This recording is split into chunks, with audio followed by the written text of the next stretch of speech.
establish some ground rules. First of all, we're going to be recording this conversation and we'll make it available later on our YouTube channel and on the website. Two, I ask you to mute yourself during this conversation. And then finally, we are going to take questions from the audience. And I just need you to put that in the chat. I can't guarantee I will get to all the questions, but I will try my best. So the first thing we're going to do tonight is we're going to get a quick bio from Representative Oye Owolewa. He's going to tell us how he came to be here in this position and what the job entails. Then I'm going to ask 3 questions. And then finally, we're going to take questions from the audience. Sound good? All right, Representative, why don't you go ahead and start? Absolutely, brother. And thank you so much, Mr. President and Chevy Chase Civic Association for inviting me here. My name is Dr. Oye Owolewa. I'm the former ANC commissioner, current U.S. representative. And I wanted to give a little brief overview of what my role is, what it isn't, some of the things we work on, and some of our upcoming events. So again, as I mentioned before, I'm the U.S. representative of Washington, D.C. And being the representative of D.C. is a little bit different than other states because we're not a state ourselves. So my role is often confused with our warrior on the Hill, Congresswoman Eleanor Holmes Norton, who has an office on the Hill. My office is in the Wilson Building, the City Hall. She has a full office, sorry about that. She has a full staff, which is on the Capitol side as well in the district. And my staff is usually shared amongst the 2 other members of the statehood delegation, our 2 senators. However, we're both aligned in fighting for DC statehood and fighting for legislation that impacts our DC residents' quality of life positively. Now, in terms of statehood, as we know, we're fighting for DC statehood because not only does it impact the way we pass our laws, our lack of voting representation in Congress, but also impacts every part of our quality of life here in the district, whether it's passing our legislation, like I mentioned before, finalizing our budget, or even things like control of our resources, most notably our National Guard, which in the past people didn't really pay attention to until January 6th, where we realized our lack of control of our National Guard had such an impact on our general safety in DC. Now, more recently, we've been involved in the fight to protect our home rule. You know, a couple of weeks ago, Representative Andy Ogles and Senator Mike Lee introduced a legislation called the Bowser Act, which is bringing oversight to Washington and safety to every resident, which, if passed, would nullify our DC council, will remove our DC mayor, and essentially wipe away our DC government. Mr. Representative? Yes. We are going to get into that with the questions. How about we hear about you? Okay. Yeah. Sounds good. So as I mentioned before, you know, former ANC commissioner, I moved down here in Washington, D.C. about 11 years ago and got really involved in the community. In addition to becoming the ANC commissioner in Ward 8 at the time, I became interested in the fight for D.C. statehood after going to a D.C. lobbying day. Talking to legislators, talking to their offices made me realize there's a role for me to talk about D.C. statehood. So in this role, as I mentioned before, we fight for D.C. statehood. We're going to other states to introduce DC statehood resolutions and really amplify our fight for DC statehood. Whereas some people think it's just a political issue, it's also an awareness issue because people in Texas, people in West Virginia, and people in California may not realize that our nation's capital is full of 700,000 Americans who are living here positive like they are, and we want the same thing as they do, voting representation and freedom from the federal government's intervention. Okay, we're going to go into our 3 questions now. Thank you for that introduction. Absolutely. So question number 1 is, as the U.S. representative for the District of Columbia, what strategies are you employing to advance the cause of DC statehood? And what challenges have you encountered in this endeavor? I'm glad you asked that question. I think the biggest issue or the biggest opportunity we have is making sure people understand that the fight for DC statehood is a national issue, not just a local I believe I got muted, so I'm going to unmute myself. Maybe that was by accident. So the way we've been able to challenge that opportunity is by going to other states, speaking on multiple platforms, nationally and even internationally. My background being a Nigerian American has opened this conversation up to go to even Africa. So making sure that people understand what's going on in the nation's capital and making sure it's not a local issue is one of my chief priorities. In addition, making sure that people in DC understand that the fight for DC state is not just voting representation. You know, we have a federalized justice system, so people who are incarcerated are often shipped off all across this country away from their social circles. So making sure that people who are from the justice impacted community understand that DC statehood impacts their lives as well. So we created programs like the Expungement Clinic that help them get their records cleared, help them get second chance employment opportunities, but also help them understand that the fight for DC statehood impacts their lives as well. And last but not least, getting young people involved and civically engaged. We've gone to many student governments and elementary schools and middle schools and got them to think about maybe someday becoming legislators themselves, but also ensuring that once they become college students, whether they stay in DC or beyond, they take the activism, including the fight for DC statehood with them. So those are 3 opportunities they have in this office, and that's how I've been able to challenge them. The second question is, public safety is a significant concern for DC. Absolutely. Could you elaborate on your smart on crime approach and the initiatives you've implemented to support returning citizens and reduce crime in our community? Yeah, in DC, regardless of what ward you're in this country, regardless of what state you're in, public safety has been a #1 issue. People need to feel safe where they live. They need to feel that their kids are safe running across the street. And what we've noticed is that legislation alone doesn't improve our community safety, or over policing doesn't always leave us with safer communities. However, creating opportunities and reducing barriers, especially for targeted people, may help reduce public crime.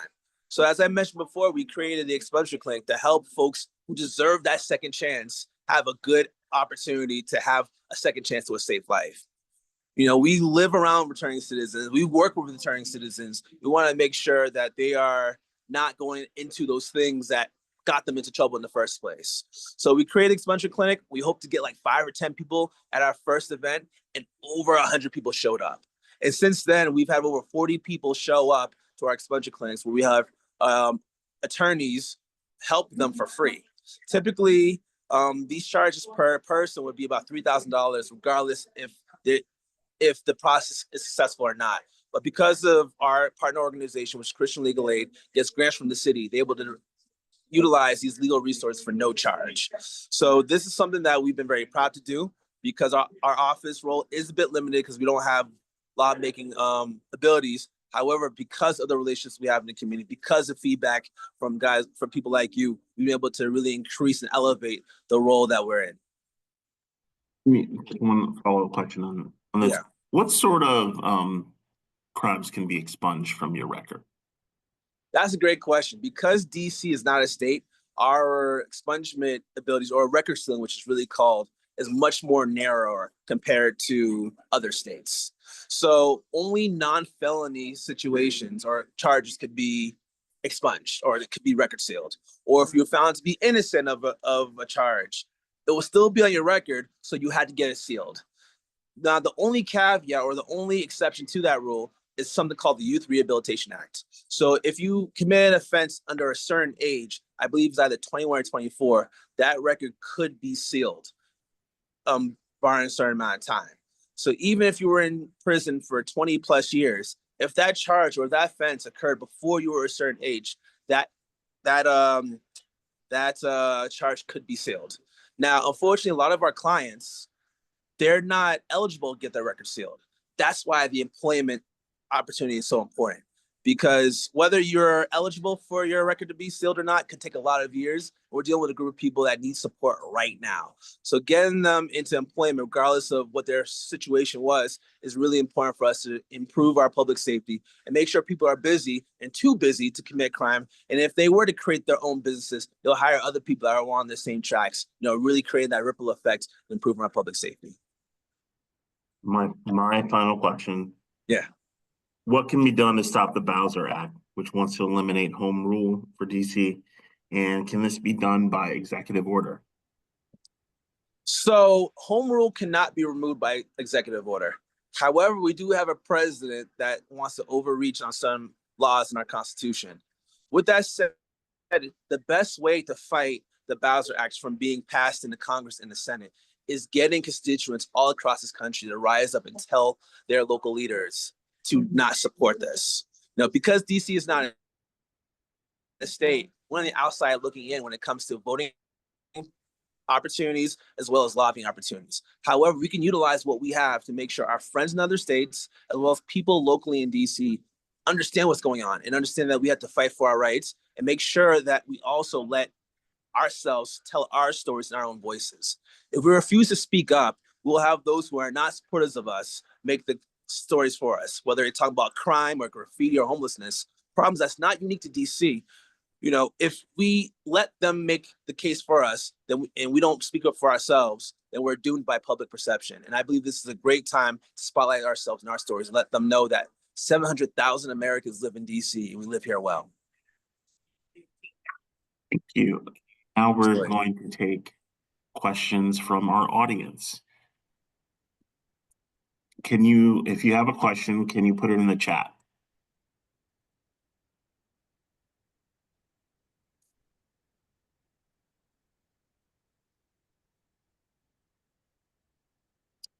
Okay.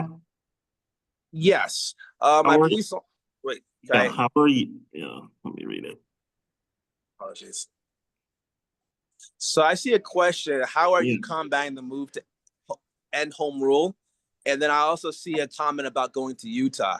So as you all can see, I'm in the airport in Denver right now. I'm on my way to Utah to do this very thing that's being requested. The fight back against the bill to end home rule. We are going to Utah, which is the home state of one of the senators that introduced the bill, Senator Mike Lee. And we're going to speak to legislators. We're going to be speaking to media. We're going to be speaking to residents, letting them know what's going on. I believe that the senators should be responsible to their own voters, to their own districts. Senator Mike Lee should be interested in fixing problems going on in Utah. He shouldn't be worrying about meddling in the local affairs of District of Columbia. So we're actually going there to talk to his constituents and raise the alarm of their senator meddling into our business rather than focus on the issues concerning Utahns. So whereas some people want to speak from DC, which I've done already, I also want to make sure we go to other people's districts and speak to their residents. If they bother us here, I should go bother them there. And I'm really proud and honored to be able to do so. Keep the questions coming. In the meantime, I'm going to ask a question. Sure. Given your background as a pharmacist, how has your experience in healthcare influenced your approach to improving community health in DC? I'm glad you asked that question because in addition to some of the programs I do, I also have some initiatives that improve our public health. Being a pharmacist and vaccinating over 20,000 people since the beginning of the pandemic is just one aspect of how I've been able to improve the public health of DC. However, there's been something I've been focusing on since I became a pharmacist over 11 years ago, and that's reducing the incidence of prescription drug abuse. Kids taking Percocets and now fentanyl and dying from it. Seniors taking too many medications because they're confused what to take and what to stop taking. And what we realize is that the number one way to remove these unused medications from the household is drug take-back bins. You can see them in certain pharmacies and certain healthcare centers that they almost look like mailbox that you discard of your medications anonymously. And when you see young people taking medications, they don't come from pharmacies most of the time or from doctors or even from the street. They're coming from unused supply of medications at home. The Percocets that we're taking because that was prescribed for your surgery that you no longer need, that's now stuck in the bathroom. Or some medications that may have been in the car because that's where you normally take those medications. But those are the locations where young people oftentimes take those medications and start their cycle of abuse and dependence. So finding ways to remove those medications can save lives. In our office, working on an initiative that would put drug take-back bins in police stations and fire EMS stations around the district. That way, regardless of where you live, you will have a place to safely discard your medications regularly. We're seeking the funding for it, and once we get that, we're gonna come back, hopefully, to you guys and wonder where the best location would be to put that. That way, we want to make sure they're busy spots. We want to make sure that people have close access to them. We also want to make sure these devices are well utilized. So that's just one example of how being a healthcare worker can actually have an impact on improving our public health, and why elected healthcare workers are critical to our community health. Do you have opportunities to speak to congressmen? Absolutely. We are at the House of Representatives quite often. I have the phone numbers, and I regularly contact Congress members on both sides of the aisle.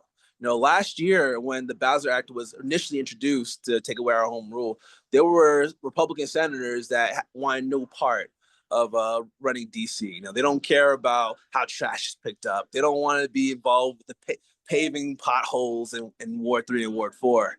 However, with this current presidential administration, the Trump administration, there is some concern on my end about his influence on some of those Congress members or some of those senators who previously weren't interested in running DC, and seeing how they're going to shake out now. So I'm still having conversations with them and making sure that they remain committed to their own districts and not focusing on the day-to-day matters of DC residents. EEI has been an important part of DC government policy, and it appears, that it's under attack from the federal government. What can we do to preserve it? I think we got to get creative. I mean, we're seeing not only DEI, but federal workers getting slashed and laid off. We need to work with the private sector to make sure that they continue to adhere to those values. I believe diversity and inclusion is not just on race-based, but also background. And the richer the diversity of a business or an entity, the better we are, the less mistakes we make. I mean, when we look at some marketing failures of some local business like And Pizza, that shows what happens when you don't have people speaking from different backgrounds. When you try to make a joke about our former mayor and you seem to tick off a large demographic of DC, that's a consequence of not having the right people in the room, and not having them not only there, but emboldened to speak up when the time is right. So I believe in DEI. I believe in having inclusive communities, and I'll fight with advocacy, will also challenge our private and federal and governmental workspace to continue, upholding diversity and inclusion. How would you counter the argument that DC belongs to all Americans and that it should be controlled by the federal government? Well, I believe that when it comes to the district, in any place in America, people have the right to their own local government.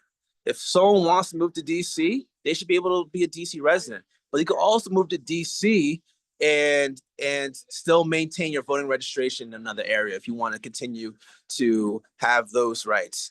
Now, in terms of DC, we welcome people from all backgrounds. We don't see too many people getting bullied, even though we are mostly Democratic city.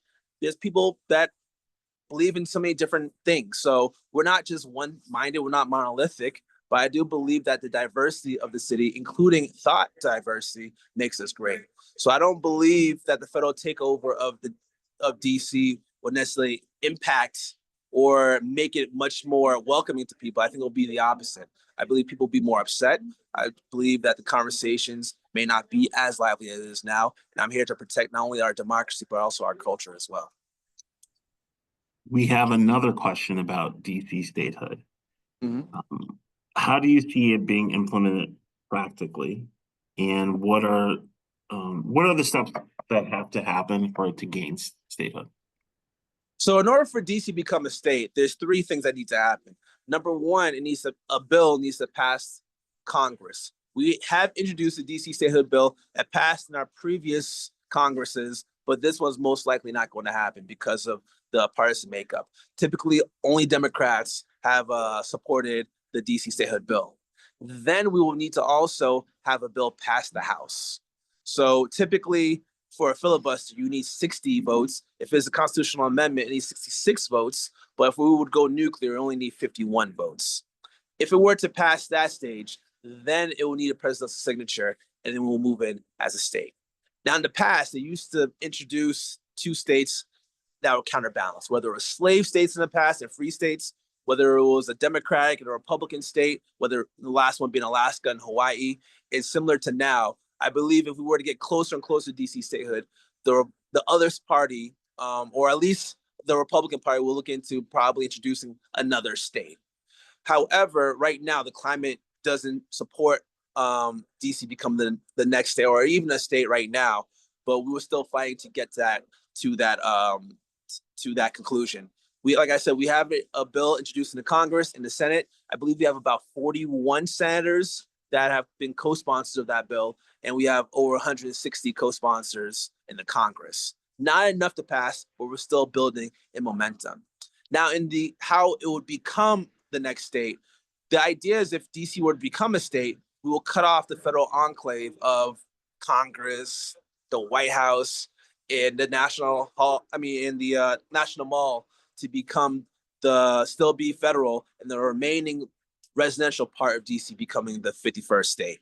Now, there are some things that will change legislatively. We will have our mayor become the governor. We will have our council expand and things like that.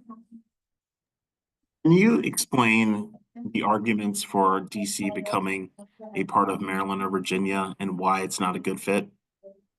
So the idea you're referring to is called retrocession, where parts of DC will go to Maryland in a way that parts of DC in the past went to Arlington, went back to Virginia, became Arlington and Alexandria. That's why DC is not a perfect diamond. That cutout went to Virginia.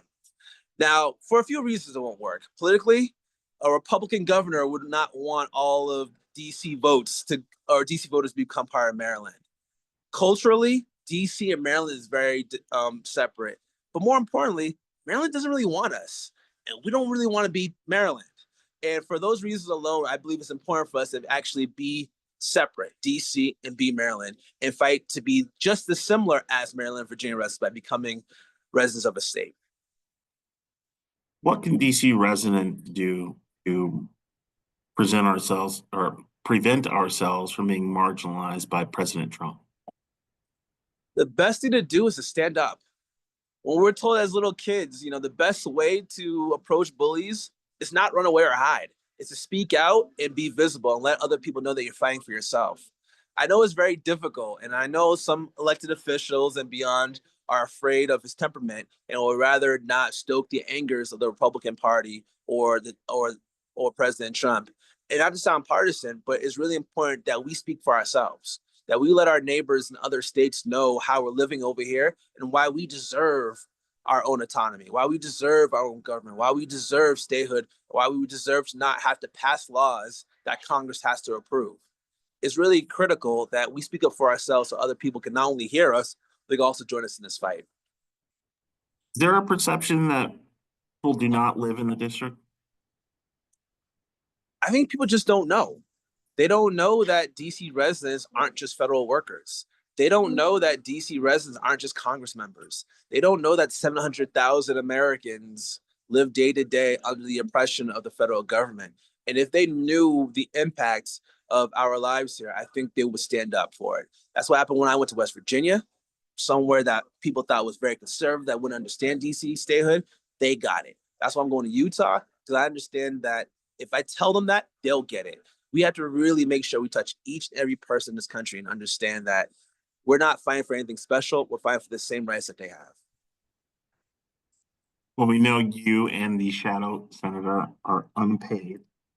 How much time do you guys allocate to this job? So I have 2 full-time jobs for the price of one. So I'm still a pharmacist, and I utilize that to obviously live off of.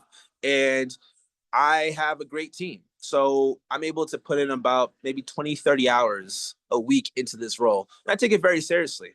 As I mentioned before, I'm a former ANC commissioner, and you can either count your time or you can make your time count. And with this role, for the past 4 years, I've been trying to make this time count. And I'm very grateful to be in this position.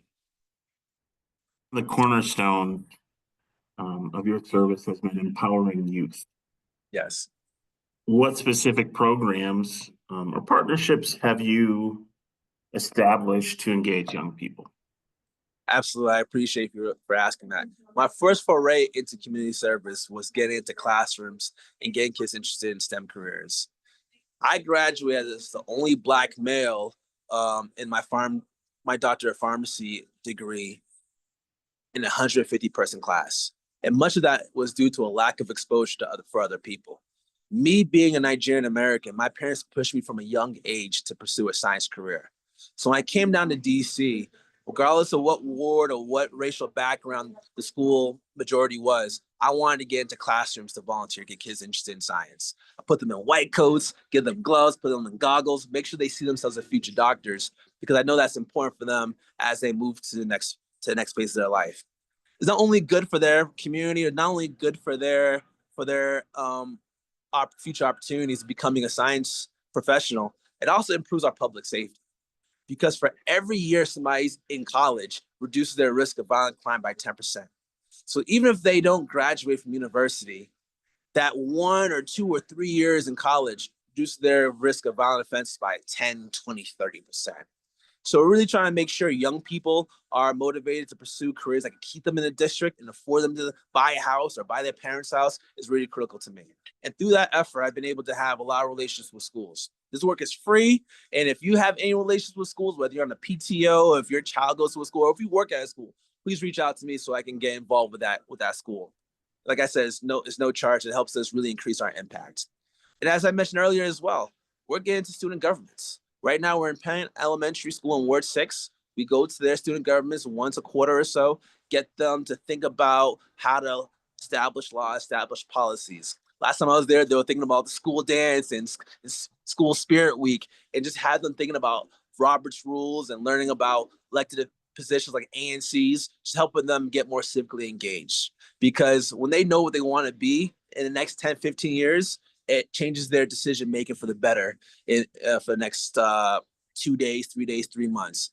You see some of the kids cutting up, you ask them what they want to be in the next 5, 10 years, they may not know what they want to be. So changing their mindset, giving them expectations for themselves, and letting them know they are worthy of high-paying careers will help them choose better.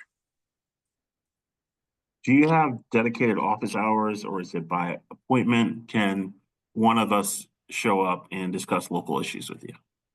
Yeah, we're establishing office hours. In the past, we were just kind of did it by appointment only, but we are seeing a lot of emails, people reaching out to us. I'll leave my information as well, but we are going to establish office hours. I do have a chief of staff as well. Her name is Karen, and she's often in the office as well. So we're going to start establishing those soon.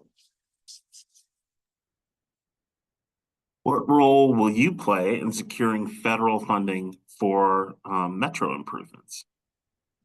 That's a great question. We've been having meetings with people from WMATA, council members, and we're still working on where our role is. We've been advocating for more funding. We've been advocating for opportunities for federal workers who are feeling threatened by losing their jobs, being furloughed, or even given a budget. You know, my mom is a federal worker, so this hits home to me. So we're finding ways to create those relationships and step up in advocacy and also action. Are there any federal resources available to help DC address its affordable housing problem? So I've been in touch with a lot of organizations, whether it's Empower and whatnot.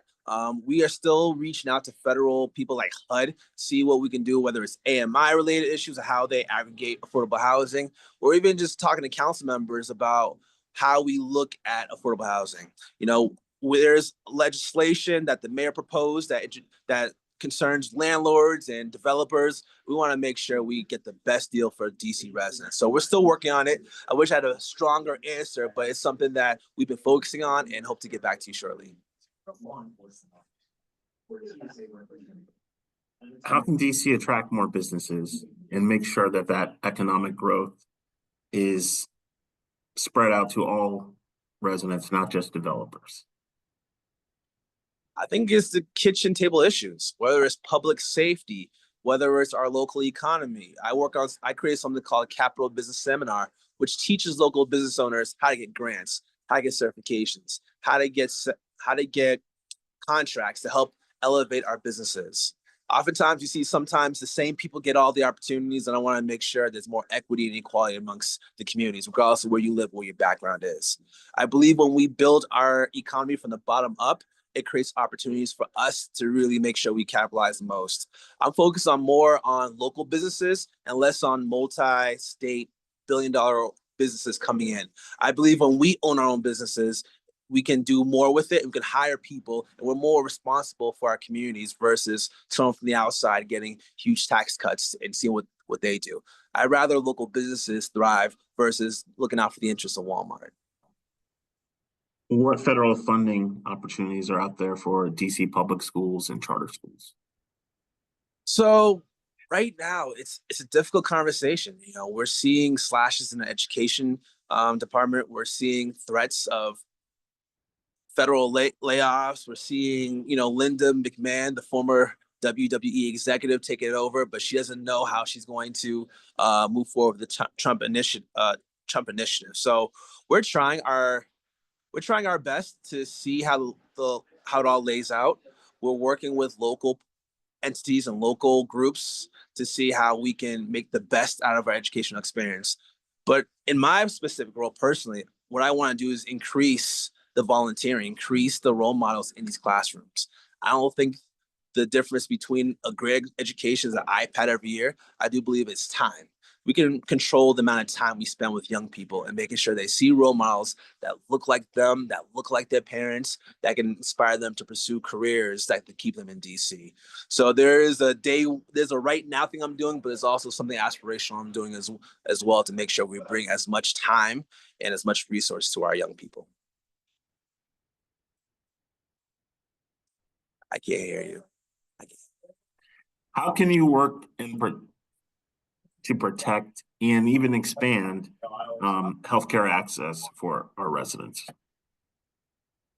Thinking like a scientist, I want to tell you guys a quick story. So about 4 years ago, when the pandemic first was ravishing, we just got our vaccines.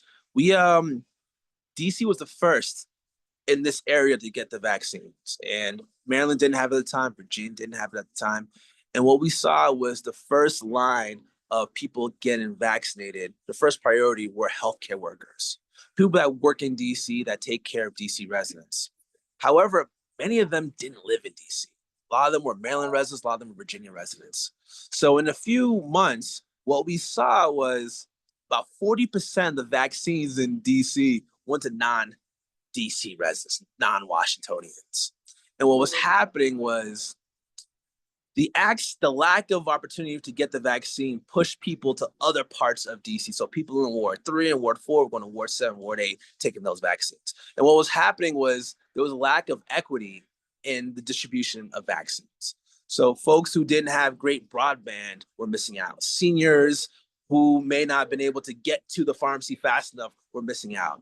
And there was a huge problem. So at a certain point when Maryland and Virginia got their vaccines, there was that push to, maybe Maryland and Virginia should pay us back for it. And they refused. The mayor went out and tried to get it. We didn't get that much. Council members, they screamed about it as well. But as an elected healthcare worker, I knew there was maybe an opportunity for there to be for DC residents to go to Maryland at a time where that wasn't possible. So I reached out to people in FEMA, and they were building a location at Greenbelt Metro Station to vaccinate only Maryland residents. And I asked them, why don't they open up to DC residents? Within 2 weeks, they opened up that location to DC residents, and DC residents were able, the ones that could, they went to Greenbelt and got vaccinated. The ones that couldn't had more opportunities to get vaccinated closer to their house. That was done by an elected healthcare worker in this office. And that was through that advocacy and through that firsthand experience being elected healthcare worker, we've been able to impact and hopefully save lives of many DC residents. Nowadays, I see the same thing. Just having that common sense approach, thinking outside the box, working with my council colleagues and people all across this region to make sure that we are making healthcare more equitable and accessible to DC residents, regardless of where you live. How will use the federal resources to make that happen. How will you advocate for more federal funding for mental health services? The same thing as I mentioned before, having conversations with healthcare backgrounds, healthcare initiatives. Although my role could be limited, being the U.S. representative in DC, not voted, not seated, there's not too many elected healthcare workers. So oftentimes I walk into a room and I have instant credibility, able to talk and advise and be part of legislative processes. I've been involved in council legislation. I've discussed things with federal agencies, and I think that makes a difference. So working with other pharmacists nationwide, agencies like APHA, National Pharmacy Association, making sure that it's not just me, but it's a collective we advocating for more funding for mental health services is important. I believe one thing I'm working on, one thing I would do, and I'm pushing council to do, is making sure that everyone has access to one mental health evaluation per year, similar to a physical. You know, how we all have free physicals and how that's able to screen for cancers and check our blood pressure. We should have the same thing for mental support. Not only will that destigmatize receiving mental health services because people already have it, it'll also introduce people to mental health support. So folks who otherwise didn't think that they would need it will understand how important it is. So I think that'll be one just tangible thing that can really not only introduce people to mental health services, but reduce that stigma to hopefully increase funding for it. We're going to take one more question, and then we're going to give you an opportunity for a closing statement.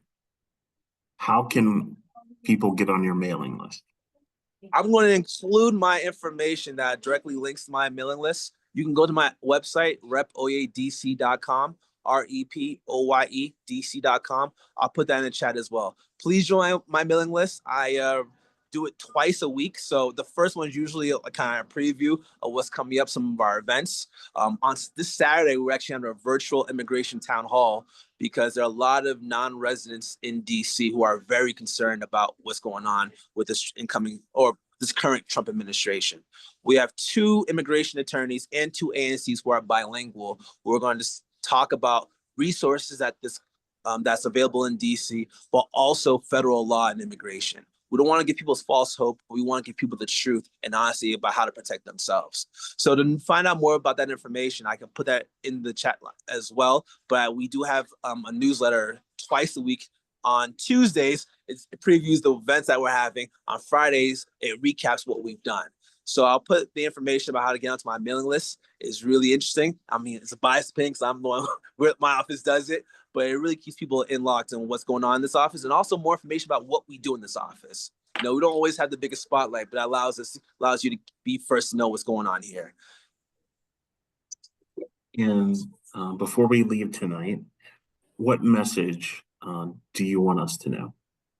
The message I want you guys to know is that you are worthy of having representation. Whether it's local government, whether it's on the congressional level, you deserve to have voting representation. Please, please, please reach out to your elected officials.